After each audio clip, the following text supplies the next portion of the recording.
Hello everyone, and welcome to another beer review. Now, today we're back on kind of the northeast kind of area of England, and we're back on Tyneside. Now, the first beer we reviewed of this brewery, it was a big scorer. It got an 8. It was the brown ale, and it was from the Hadrian border brewery, and it was absolutely spot on. Absolutely spot on. It really did hit the spot. And since that review, I have ordered more, and I'm waiting for them to come in. So yeah, I'm going to have a damn good session on them. But I've also ordered some extras so I can share it with some of the people that donate beers to us. I can give a little bit back and try some of the beers that I've reviewed and see what they think and get their kind of feedback to see whether, oh, you're way off the mark, I think it's shit, or it's way off the mark, I think it's really good, and what the hell are you basically slating it. So it's that type of thing. But today I'm kind of, how would I say, looking forward to it, slightly excited, because the last one was a brown ale and had a really good level of bitterness, and it was really nice, whereas this one is actually a bitter. This is Farne Island, and it's only 4%. The other one was 4.7% as the brown ale, whereas this is 4%, 500ml. Again, all prices and some other details will be in the beer facts down below, but this one says, an amber coloured bitter, perfectly blended malt and hops makes this a well-rounded beer, balanced and refreshing. And I just hope to goodness that it still has a good level of bitterness. Something tells me it's going to have slightly less bitterness than the brown ale,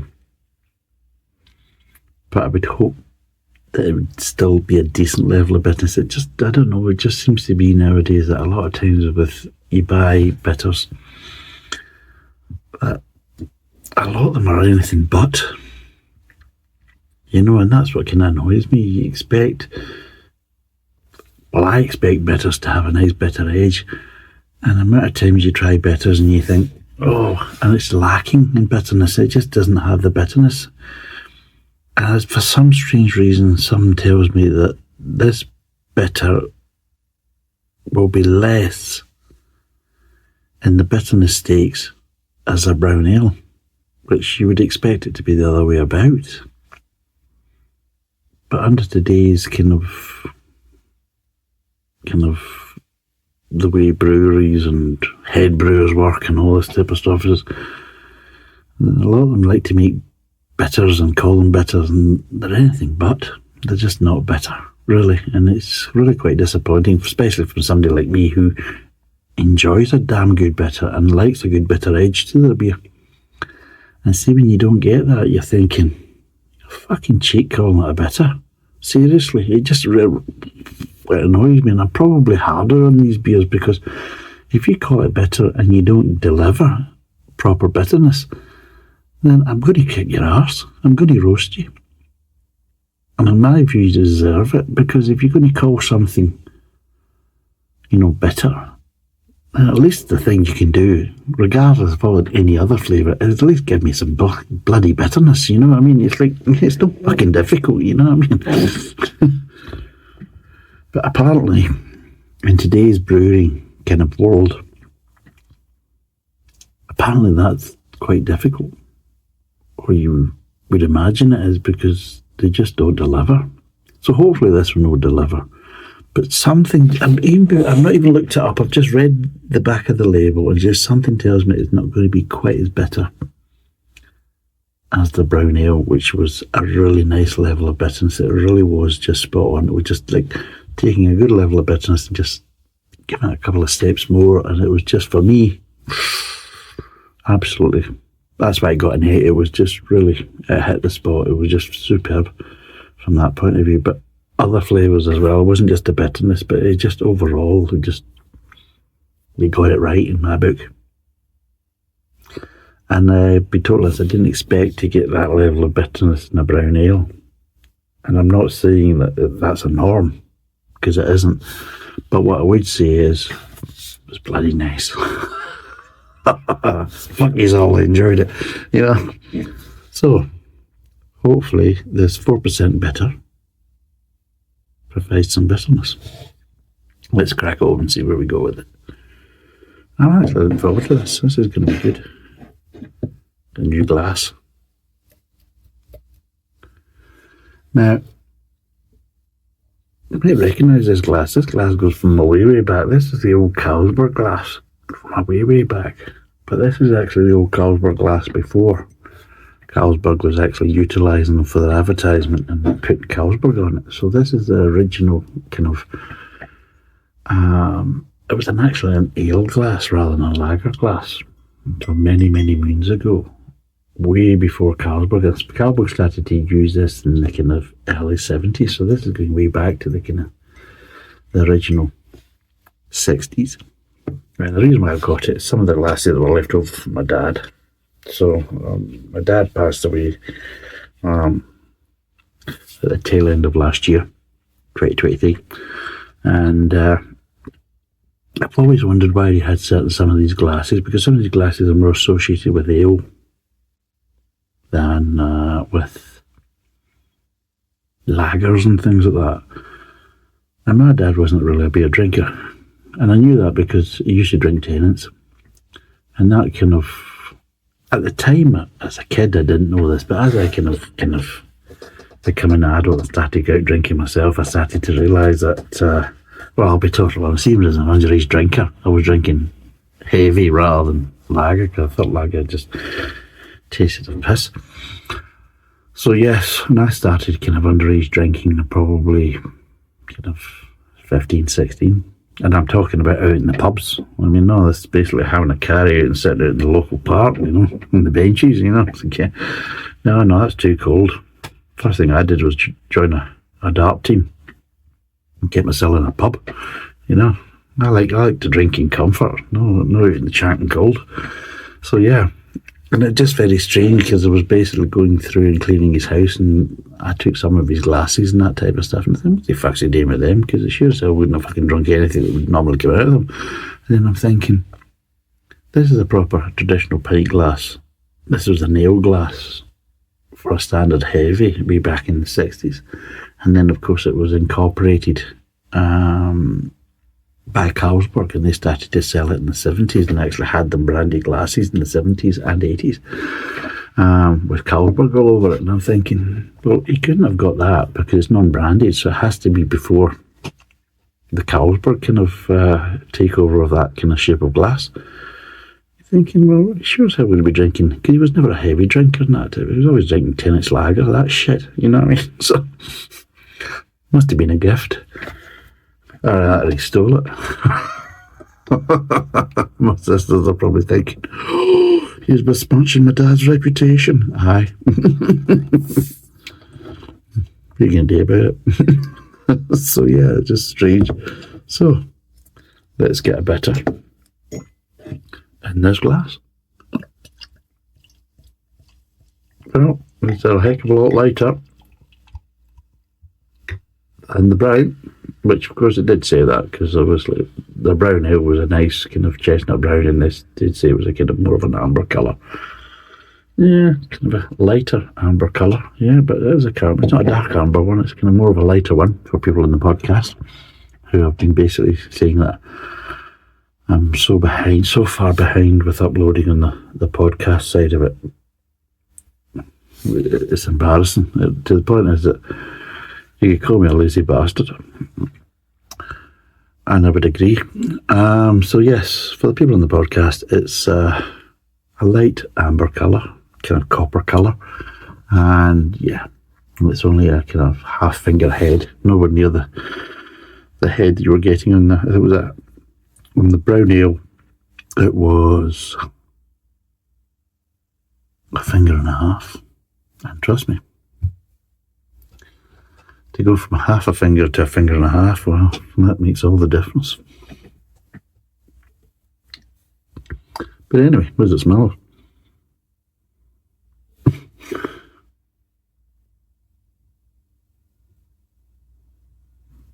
This actually smells of very similar to the brown ale. All I'm getting is slightly nutty tones. Not getting really many malt or grain or hops. Just slight nutty tones. That's all I'm getting. But that's what I remember getting with the brown ale. I thought, well, looking at the colour of it and everything else, it was kind of nice, kind of dark, kind of chestnut brown. I'm thinking, I'm not getting nutty tones. So, let's see what it tastes like.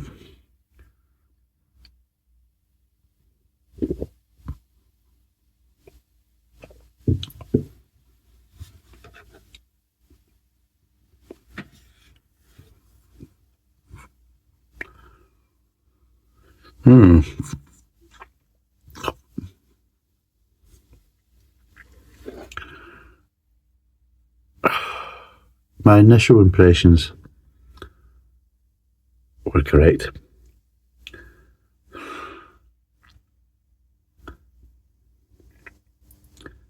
The flavours of this beer are quite similar in the mid-tongue.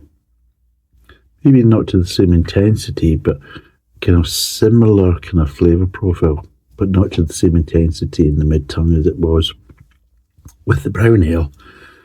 But when it moves on to the back of the mouth and the aftertaste has a bit of bitterness, but nowhere near the same level. So it's like, imagine taking the brown ale, but just slightly dialing everything kind of back. So you imagine, as a case of the mid-tongue is dialed back a bit. So you're all starting there. There's your brown ale. Mid-tongue, back of the mouth. Bitterness, all the kind of slightly complex flavours of malt, hops, and kind of grains and everything else. So that's what it is. So it's all sitting there. That's your kind of brown ale. And then the mid-tongues went ever so slightly, maybe kind of not half, but maybe 3/4 of the flavour. The problem is the bitternesses went half. So it's half as much, at least. So yeah, it doesn't have the bitter edge. It has a bit of bitterness, but nowhere near the level of the brown ale. And for somebody who likes, a good bit of bitterness, I do like bitterness, and I do like a bitter finish in my beer. I love it. And I will be totally honest, one of my favourite beers is a good traditional bitter with a good bitter finish. That is just, for me, one of the peaks. So you've got the bitter, which is less bitter than the brown ale. I can maybe understand the brown ale having a bit more malt or whatever. I can understand it's maybe the slight drop on the mid-tongue flavours of the malt and the grain and everything else. But you wouldn't expect the bitterness to kind of drop from the brown ale. You would expect it to be the other way about. And it just feels that it's nice flavours, but it's just a slightly kind of intensity just kind of dropping down the scale a wee bit. It still tastes very nice and everything else. I'm not saying it tastes bad, but it's one of the things I have noticed.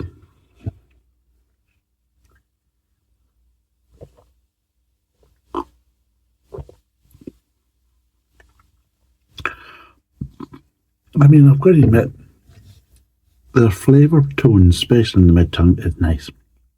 And even while it's kind of slightly reduced a bit, maybe not by half, but maybe by slightly, it's 3/4 of the flavour of the brown ale.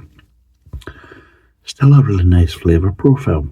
And there is a bit of bitterness in the back end. And it is very nice, but not as nice with the brown ale. And I would turn around and say, I have ordered more of the brown ale.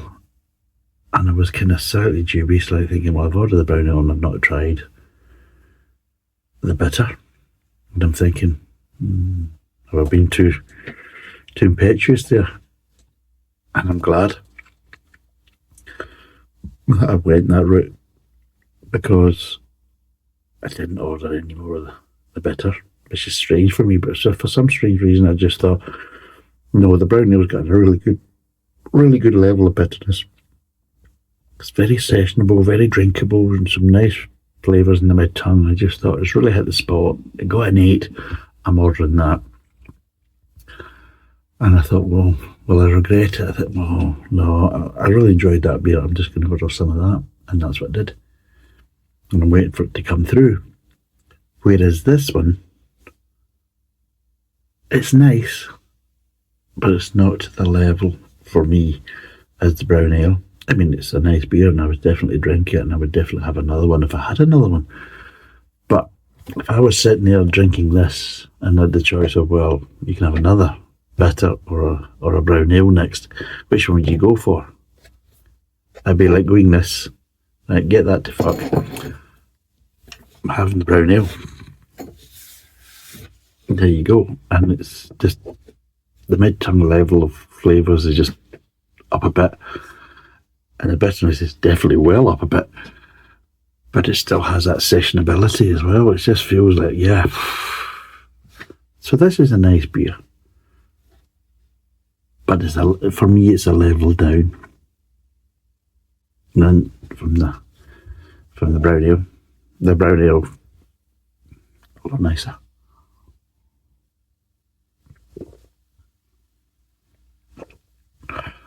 But to be totally honest, this is still a bloody nice beer. There's some nice flavours there. And the flavours are very similar to the brown ale. They just slightly kind of dialed back a bit. But it's still a nice beer. Yeah, seriously. And yeah, I think they're onto something because they've got a nice kind of signature profile flavour. Because this is what it is. Because I've noticed that the minute I tasted it, it just reminded me of the brown ale. So you can see there's a lot of similarities, a kind of flavour signature profile from this brewery. And it's very nice. Fair play to them. Like I says, it's not quite to the level of the brown ale. And it feels like they've just taken the brown ale and just slightly dialed it back a bit. Maybe even slightly diluted it a bit. But I think if they diluted it, then of course everything would have kind of diluted to the same level. And it hasn't. The mid-tongue's dropped a bit, but the bitterness has dropped a bit more. So I don't think it's not like taking the brown ale and just diluting it, because no, it's not that. This is a slightly different recipe, but it still has that signature profile from maybe the ingredients and their process that you can identify that this is a Hadrian border beer. And remember, if you haven't seen the other video, this brewery was established in 1994, so it's quite a young brewery.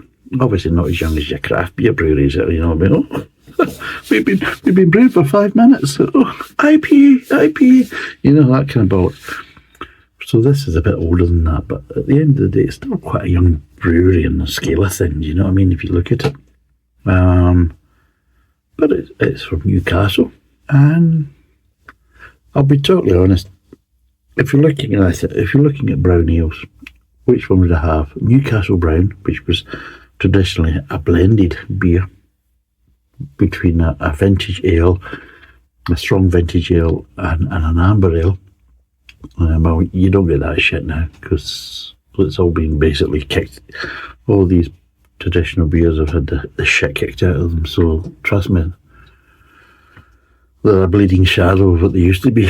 But looking at what's available, would I have, out of the three, I've had Newcastle Brown Ale, this Farne Island Bitter, and the Tyneside Brown from the same brewery of Hadrian Border.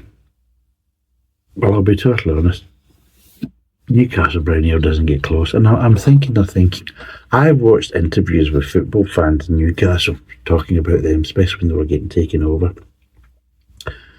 by the kind of Saudis and things like that. Newcastle United football team.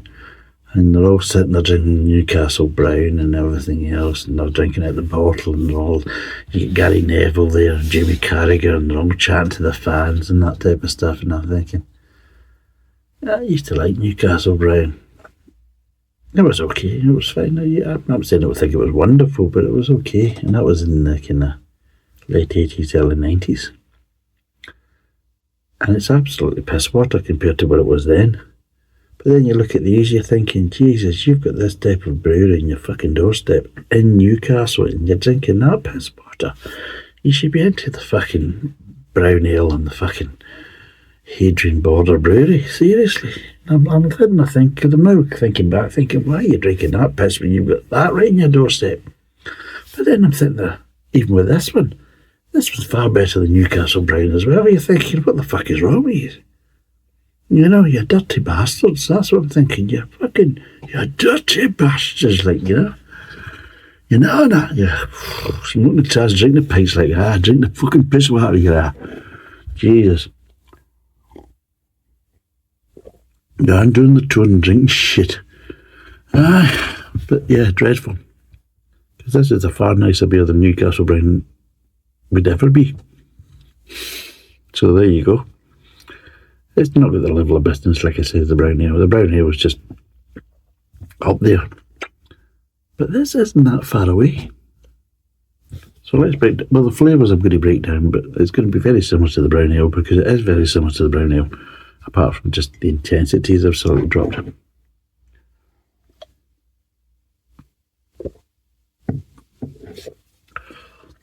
Start off again, not really much in the front of the mouth. You don't get that bang as you normally would get. It's very late to the party. It's like it's slept in, you know. So you're just getting little tones of malt, grain, and not even sweetness at the front of the mouth. And you move on to the mid-tongue, it's like, oh, we're awake now. Hello boys. Hi girls. No, you know, that type of thing. You know, just pinged the gusset of the latex panties and like, oh fuck, I'm awake. You know, it's like that. Don't ask me why I know what that's like, but hey. But yeah, you just get that kind of malt coming through. The malt really starts to come through in the mid-tongue, and you're getting a nice level of caramel and light toffee tones. Not to the same intensity as the brown ale, but still nice. And still very, very much flavoursome. You get a bit of sweetness. Again, the sweetness is not...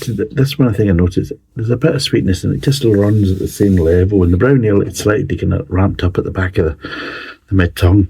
And there's no ramping up. It just stays very linear.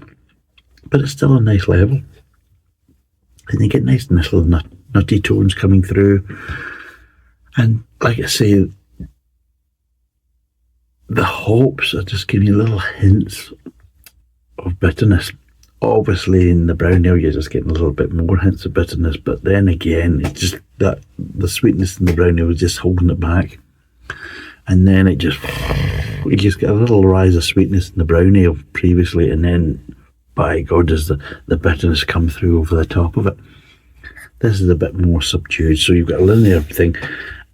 And again, even in the back of the mouth, as you move to the back of the mouth and the kind of aftertaste, the bitterness kind of comes in a bit later as well, compared to the brown ale. It's still nice, but it's quite well subdued. It's, like I say, it's about half the bitterness of the brown ale. The kind of mid-tongue flavours of the kind of malt, the grain, the kind of hops, nuttiness, all that kind of stuff, and the sweetness is kind of probably a quarter less, so it's probably about 3/4 of the flavour of the brown ale. But it does obviously drop down at the bitterness of that, because there is a big punch of bitterness in the brown ale. That kind of surprised me in a good way, you know, because you don't really get that level of bitterness very often in a lot of beers nowadays, and especially from a brewery, you know, that's kind of young. They've understood the kind of traditional beers, and they've understood, well, I think they know what they like, and I think especially with the brown ale, they thought, well, we're going to make a good brown ale, being from Newcastle. And I think they maybe put quite a lot into it, to the point it's maybe a bit too much, that they thought, right, when we do the bitter, but we're kind of fucked, because we can't really put any more bitterness into this, because we would probably maybe undrinkable, you know, a bit kind of, they kind of shot themselves in the foot. That's what I feel. That they went all gung-ho because from Newcastle, and of course the famous kind of brown ales. Of course there's brown ales all over kind of North England and into the Yorkshire areas and things like that. But I just feel that they basically went all in with the brown ale being from Newcastle, and they kind of shot themselves in the foot that they can't really kind of go past that level, especially in the bitterness and everything else. And thought, well, what we'll do is we'll just kind of dial it back a wee bit and have a kind of slightly lighter version and call that the bitter. And that's what I feel it is. It's a slightly lighter version. But while it's not up to the same levels as the brown ale, it's still a nice beer. It's still a very drinkable beer. And I would quite easily have another one of these if I had one.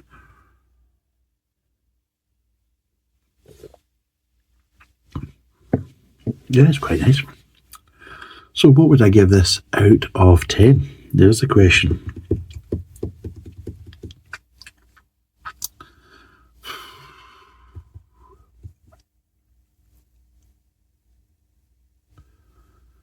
It's nice. It's a nice beer. It doesn't have the intensity. That's it. It has the flavour profiles of what I like, but just not quite the intensity. It probably would have been better if I had this first rather than the brown ale. But I had the brown ale first, and that was like, so I know it's not hitting the same kind of heights as the brown ale, but it's still doing fine. And on that basis, I'm going to give it a 7. So I'm giving it 1 point less. But overall, it's still a nice beer. And I'll be totally honest, I would have this beer over many other better options. And I would have this over Newcastle Brown quite easily. Wouldn't even, if I was in there and I seen that and the option of brown ale on tap was available, I wouldn't even notice it. If I seen a Hadrian border brewery, I'd be looking at which one is it. Oh, it's the bitter. Okay, fine. I'll go with that. Trust me, if it was a brown ale, I'd be pitching a tent in the pub and just be there all fucking night and be there for breakfast. Because, yeah, both beers are very nice, but this one, it just feels like you just slightly dial back. But yeah, it's an easy 7. It's actually very surprised. But I like their signature flavours. They just seem to kind of hit home with me. They might not hit home with everybody, but they have this kind of, going by the first 2 beers I've had, I can identify their kind of signature flavour profile. And it just hits a spot for me. It really is. I've got to be honest and be real about it. So yeah, it's 4%, 500ml bottle. It's called Farne Island. It's a bitter from the Hadrian Border Brewery in Newcastle. It's a 7 out of 10. I'm very happy, but slightly disappointed because I've only got one, and that's all I've got left of it. So, thanks for watching. Cheers, and bye for now.